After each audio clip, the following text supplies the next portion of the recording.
Climate change, global warming. In 1965, US President Lyndon B. Johnson's science panel wrote of climate change, man is unwittingly conducting a vast geophysical experiment. Well, 49 years later, there is an increasing urgency around this topic as 2014 becomes the hottest year ever. Since the turn of the century, we have had 14 of the 15 warmest years ever. New Zealand is part of the story. Our net emissions have increased 111% from 1990 to 2012. Naomi Klein says it's time to rethink the climate change debate. Science is all well and good, but we need reductions, and now. And that is not just about carbon. The problem is more structural. It's about capitalism. Canadian author and journalist Naomi Klein came to prominence with No Logo. It seemed to be on every second bookshelf. The New York Times called it a movement Bible. Bestseller The Shock Doctrine and other books followed. Klein is back with This Changes Everything, Capitalism versus Climate. At the start of the book, she tells of the moment she stopped averting her eyes to climate change. Well, first, I just clarify that when I say deny, I don't mean deny as in, the Tea Party in the States and Yes. Donald Trump saying, that because it's sometimes still cold outside, it's all a vast hoax. I knew it was happening and I had written about it, to a limited extent previously. But I was in a state of sort of knowing and not knowing, of taking furtive glances and looking away and choosing not to really immerse myself in the information because I was just overwhelmed by it. And that really changed for me when I was actually working on a story for Harper's Magazine on global inequality. And for that story, I was interviewing a Bolivian trade official, and she started talking about climate change, which surprised me. And the argument she was making was that if we accept the scientific reality of climate change and acknowledge the extent to which this is a crisis created by the wealthy world, countries like mine and yours, then there has to be some kind of reparation, some kind of a distribution of wealth from north to south. And she called it a Marshall Plan for planet Earth. And she saw climate change as an opportunity really to heal the wounds that date back to colonialism. And I suddenly saw how if we stopped looking away from this crisis, it could be an opportunity to build a fairer world. And I started to see other examples of that.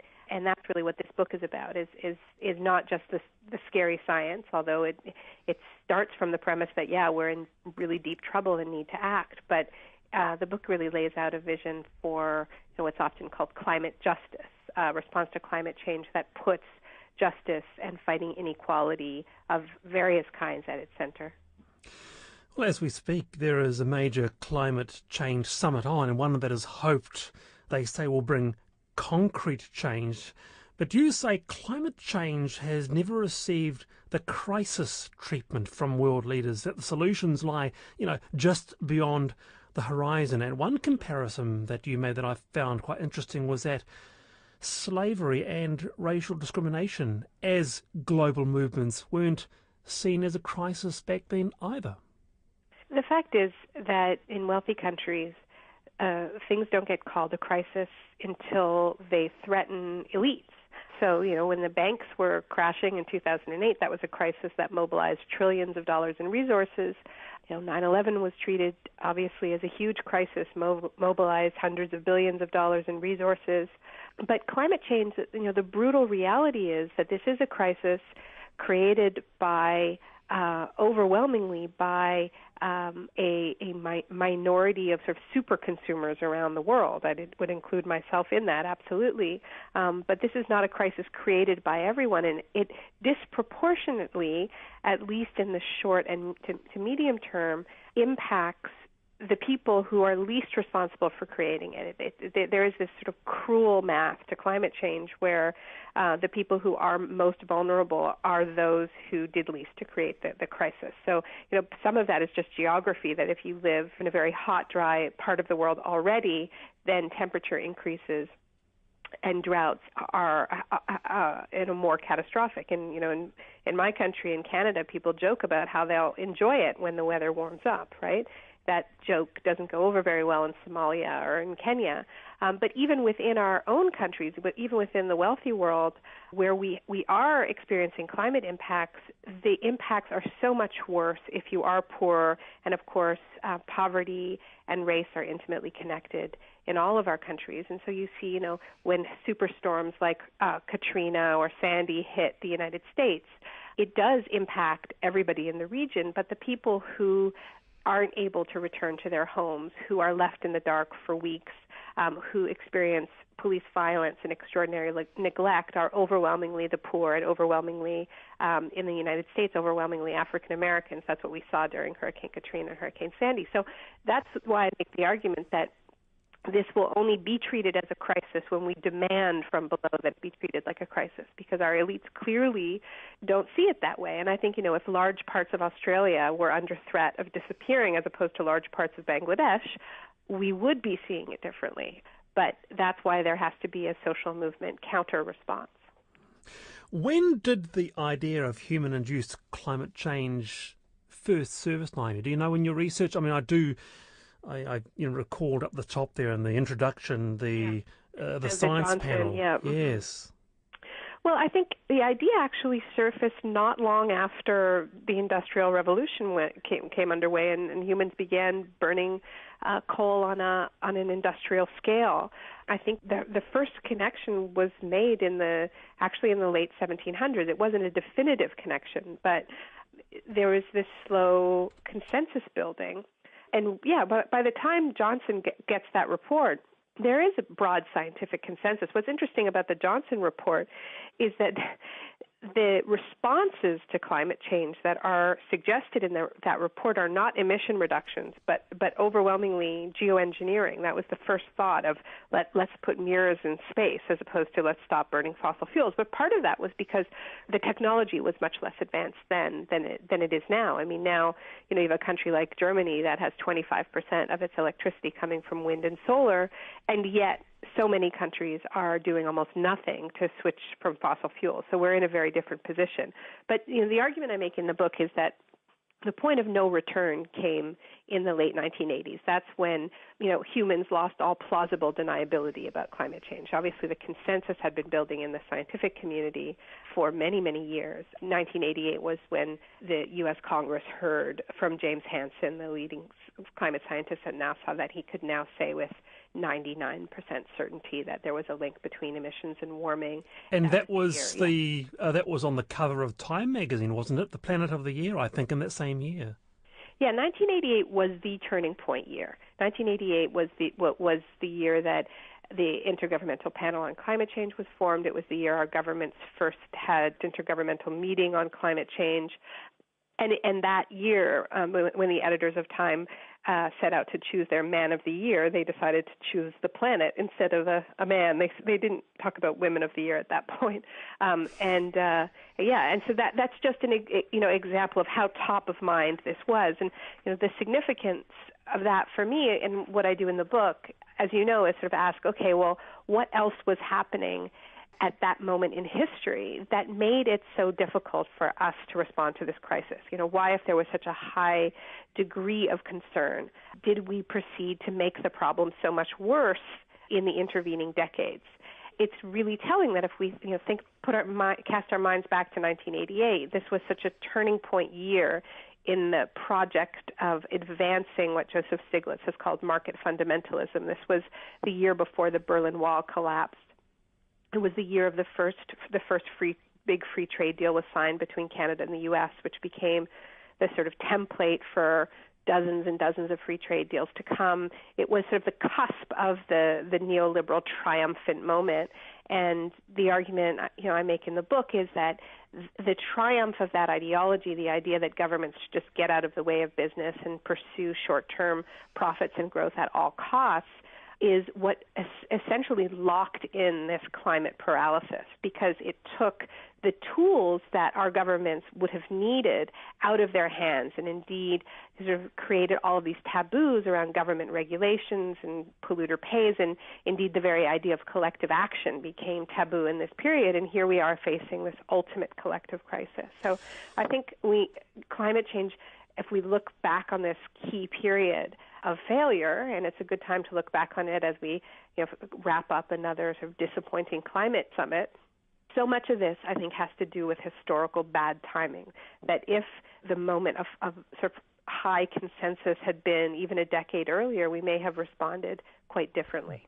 Well, there is a quote here that's stood out for me, which I think sums up a heart of the book, quoting the three policy pillars of the neoliberal age: privatisation of the public sphere, deregulation of the corporate sector, and the lowering of income and corporate taxes, paid for with cuts to public spending that each are incompatible with many of the actions we must take to bring emissions down to safe levels.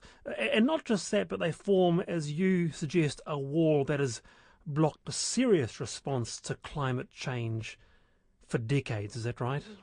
Yeah, and I think, we're now in a position where we can point to some hopeful example of countries beginning to take on the scale of response that needs to happen, like Germany's very rapid transition to renewable energy. You see really concretely what this means. So Angela Merkel, under huge social movement pressure, phases out nuclear, and finally she's beginning to phase out coal, and introduces policies that provide real incentives to switch to renewable energy. But what a lot of cities and towns found is that because they had privatized their energy grids in the 1990s as part of this moment of neoliberal triumph, and it was just assumed that, of course, you want to sell everything off to the private sector that you can, whether it's your transit systems, your rails, your planes, your energy systems, and I use these or your oil companies. I use these as examples because these are the sectors that we needed to transform, and it's a lot harder to transform those sectors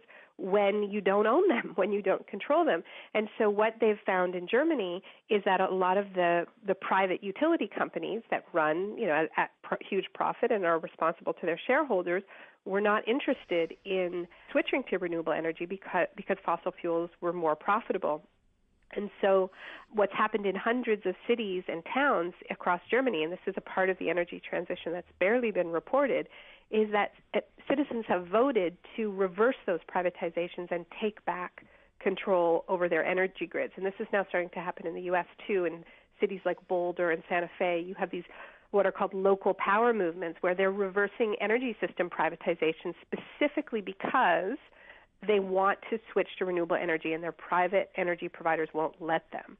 So that's an example of the clash between those ideological pillars, but there's also good news, which is that people are realizing this and starting to reverse them. And so, the argument I make in the book is that, unfortunately, a lot of green groups, and certainly in North America, I can't speak for New Zealand, are really sort of obsessed with this idea of being kind of apolitical, which in practice means that they just stay away from talking about politics and ideology and try to make everything sound non-threatening. We can respond to climate change through market mechanisms and, without...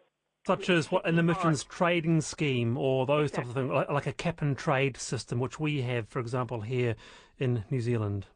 Yes, exactly. And I think that, there are limited things that you can do within a market system. So you can't get to zero emissions just using market mechanisms. And we've procrastinated for so long. We now need emission reductions that are so deep that it's utterly reckless to leave it to the market. And that's why I'm arguing in the book that we need to get over this fear of engaging in a full-throated ideological debate about how we want to govern our societies. And we need to defend the idea of the public sphere and collective action because we need these tools if we are going to respond in time.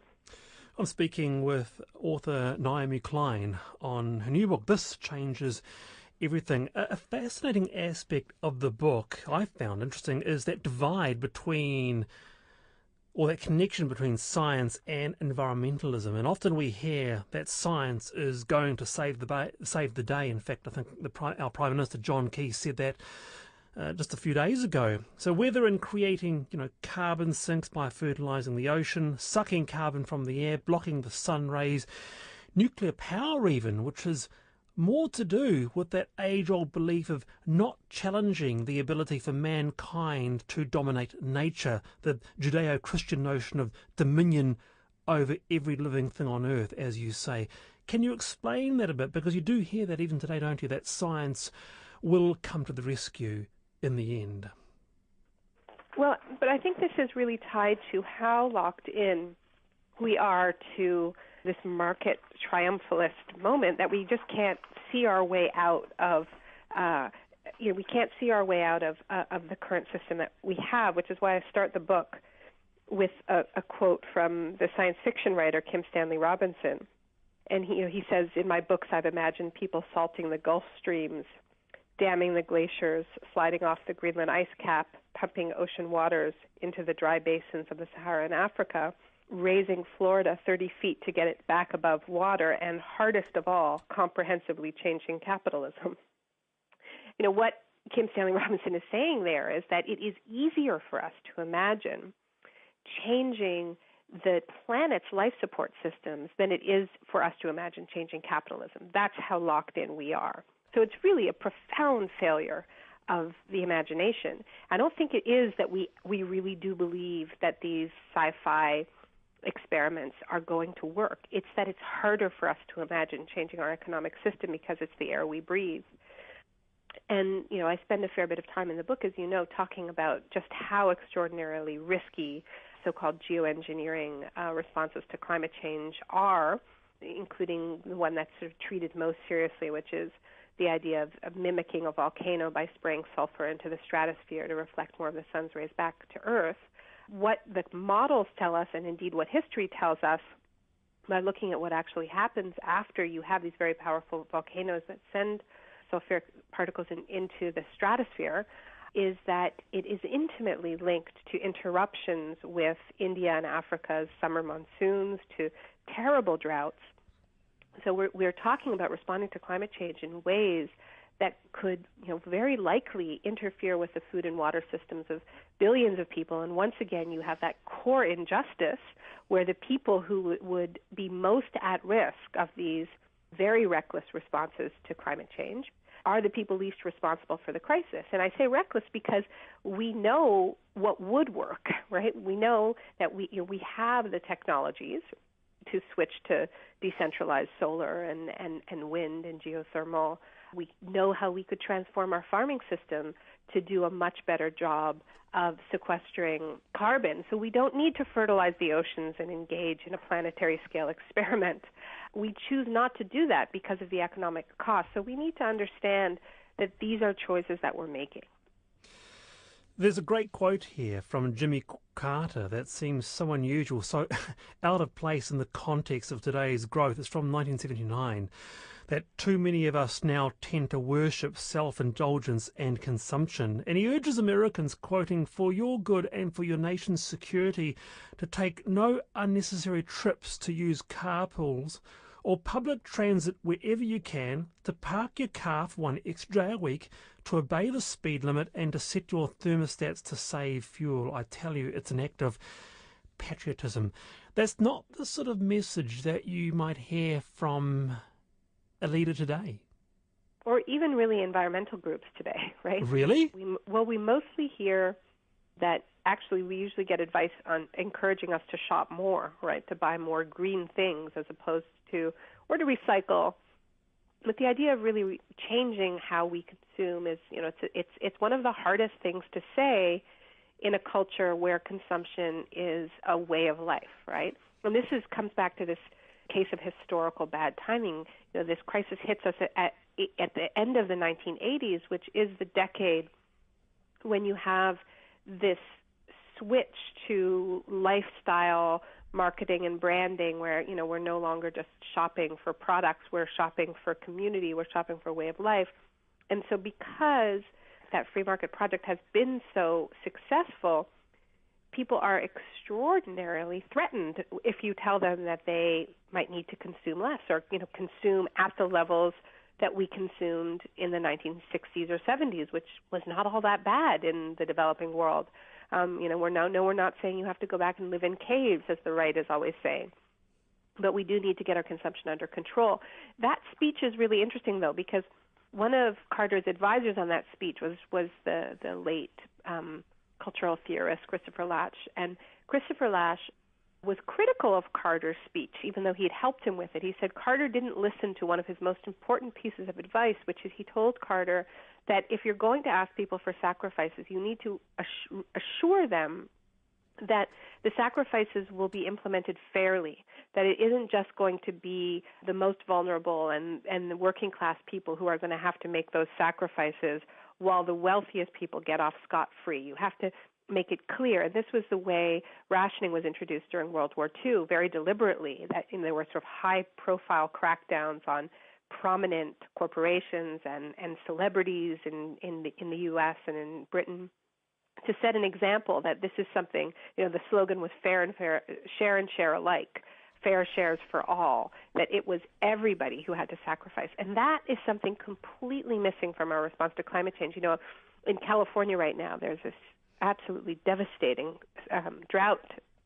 Everywhere you hear talk of how people need to take shorter showers and how they need not to water their lawns. But at the same time, you see that the wealthy in California, and there are some very wealthy people in California, as you know, are free to fill up their private swimming pools as they wish, are free to, go to golf courses that are being, watered nonstop. And fracking is going on in California, which is an incredibly water-intensive fossil fuel extraction project. So, we have this very unequal ask of sacrifice. And I think that that's what turned a lot of people off of climate action, particularly when the economic crisis hit in 2008, where people sort of felt like, well, I've been doing my part. I've been, recycling and taking public transit, and here are these corporations, and they're getting away with murder. Well, this is almost another of the issue, and this is where criticism of your book comes in. Reading the criticism in the New Yorker, it's a reducing for people. It's an inconvenient truth.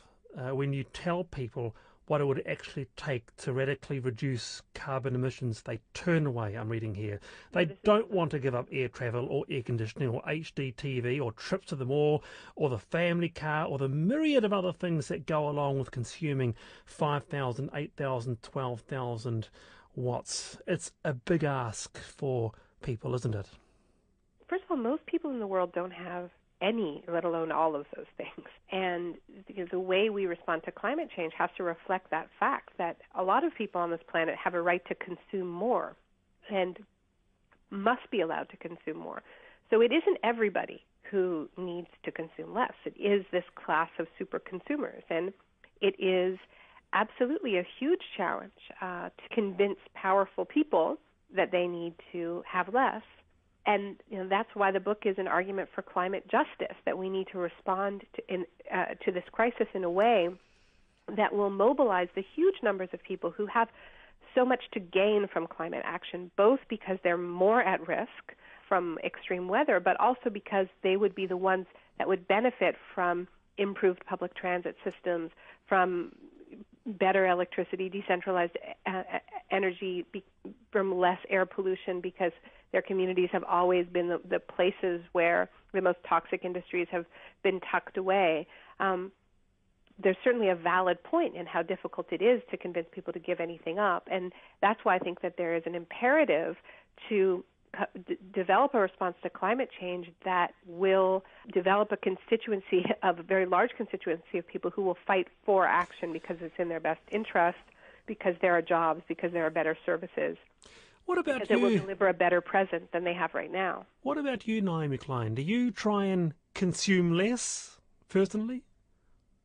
Yeah, I'd say I cut my flying down to a tenth of what it was before. This isn't a new issue for me. My first book, No Logo, was about overconsumption, and so it's not like these are new issues in my life, and this is for the first time I've thought about the implications of overconsumption. And but at the same time, when I wrote No Logo all those years ago, that book was about how we had set up an international trading system that was systematically driving labor standards down. Now we understand it was also intimately linked to dirty energy around the world. But that book was really about politics. It was about how we needed to change those rules. But after every speech I would give when I was touring with No Logo, the first question in the audience was always, "What should I buy? What kind of sneakers are okay? What kind of trainers are ethical?"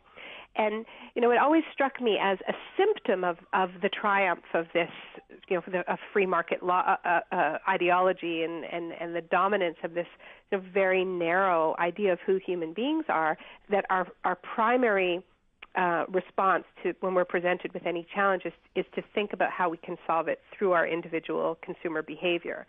This is much too big for individual consumer responses. We are going to have to come up with big, broad policy shifts that make good decisions a lot easier, right? I mean, I live in North America, which has gutted its rail system, right?